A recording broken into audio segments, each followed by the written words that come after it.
ওকে, আমরা এবার নাম্বার 11 মেটা সলভ করব। দেখো এখানে কি বলা আছে, the area of a rectangle is 10 acres and its length is 4 times the breadth. What is the length of the rectangle in meter? ঠিক আছে, তাহলে আমাদের লেন্থ বের করতে হবে সেই রেক্টেঙ্গেলের ইন মিটারে, তাই না?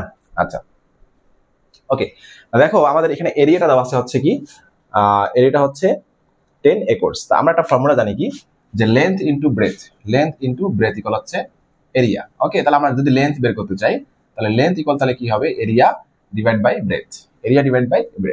আমাদের এরিয়া দেওয়া আছে, ব্রেথটা আমরা যদি বের করতে পারি তাহলে আমরা ব্রেথটা ডিভাইড করলে লেন্থটা পেয়ে যাবো। তো এটা হচ্ছে আমাদের প্ল্যান। আচ্ছা দেখো, এখানে যেহেতু আমাদের এরিয়া দেওয়া আছে 10 একর্স, এটা আমাদের অবশ্যই মিটার স্কয়ারে কনভার্ট করতে হবে। তাহলে আমরা জানি উই নো 1 একর ইকুয়াল হচ্ছে 4046.86 মিটার স্কয়ার। ঠিক আছে, আর এটার এরিয়া দেওয়া আছে 10 একর্স। তাহলে আমরা 10 একর্সটা বের করে নিই একবারে। তাহলে 10 একর্স ইকুয়াল হচ্ছে 404686 মিটার স্কয়ার। ঠিক আছে, এটা হচ্ছে আমাদের, আমরা এরিয়াটা পেয়ে গেলাম।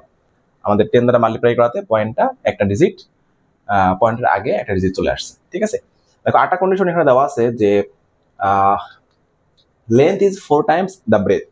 আমরা যদি দেখো আমরা যদি ধরে নেই let the breadth of rectangle আর the rectangle is X metre. কত মিটার? X metre. So the length হবে কি বলতো, length of the rectangle will be 4x, যেহেতু 4 টাইমস বলা আছে তাহলে 4x মিটার হবে। বুঝতে পারছো? যদি ব্রেথ হয় আমাদের x মিটার তাহলে লেন্থটা হবে 4x মিটার। কারণটা কি? কারণটা হচ্ছে 4 টাইমস এটা বলা আছে। তাহলে আমরা লিখতে পারি অ্যাকর্ডিং টু কোশ্চেন কি লেখা যায়, যে লেন্থ ইনটু ব্রেথ ইকুয়াল হচ্ছে এরিয়া। এরিয়াটা আমাদের কত দেওয়া আছে এখানে দেখো তো, এই যে 4046.86 মিটার স্কয়ার। তাহলে আমরা এখান থেকে পাচ্ছি 4x square equal 4046.86 metre square. তাহলে x ইকুয়াল আমি ডিরেক্ট বের করবো, তাহলে 4টা ডিভাইড হয়ে গিয়ে ওখানে রুট চলে আসবে।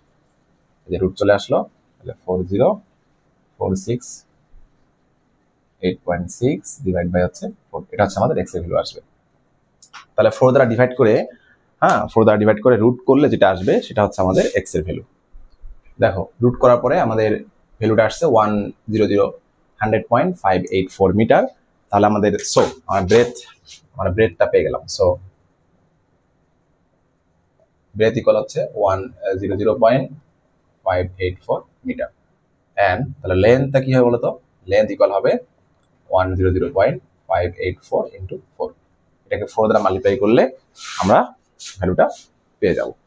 তাহলে 4 দ্বারা মাল্টিপ্লাই করলে 402.336 হচ্ছে আমাদের এটা লেন্থ। তাহলে আমাদের আনসারটা কি হবে বলতো, আনসার হচ্ছে 402.336 মিটার। এটা হচ্ছে আমাদের আনসার।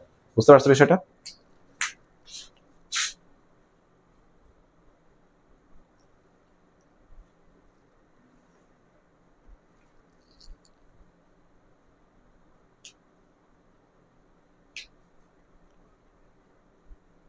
ওকে।